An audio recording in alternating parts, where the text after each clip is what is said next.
what a D-bag Rudy Giuliani is. And, I've talked to historical, but I got to say that, when these police benevolent association leaders come out and they say these type of things, I mean, I think I mentioned this on Friday. If this is indicative of their membership, then I think the problem is probably more widespread than people think. I don't think they're doing themselves any favors. I mean, I think this is, they are responding in some respects. The police department, maybe to a certain extent, the fire department, these are institutions that they're living in a different decade. I really think they are living in a different decade. When you hear what this guy has said and the claims they're making based upon,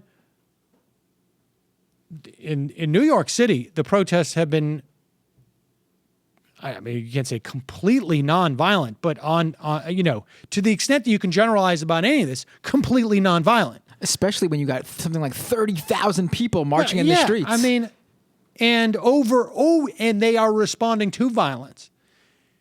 And I just don't think that the rest of New York City is sitting around waiting for the Police Benevolence Association to come out and say that this is de Blasio's fault and that he's got blood on his hands. I just think that when this guy talks like this, he's just so tone deaf to what people in the city are responding to that I think he's doing a great disservice to the police force in this city.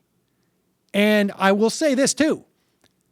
They can put out these edicts about slowing down, protecting, and not doing their jobs. And they're also hurting themselves. This is a gross miscalculation, politically speaking, from these police union leaders. They may think that they're responding to, and maybe they're right. I mean, maybe the police force is a bunch of thugs. I don't think they are. But when you hear this guy talk, he must think that's his audience. Honestly. Now, he's either too insulated and has surrounded himself with the most thuggish element of the police force, or he's basically, he's doing like an SOS by blinking his eyes to the rest of us saying, hey, there's a deep-seated problem here. I can't tell you the truth because I'm the head of the Police Benevolence Association, but there's a real problem here. You should be looking into this, but I got to go back to pretending like otherwise this is completely unexplainable. Because this guy really has no sense of how he's coming off.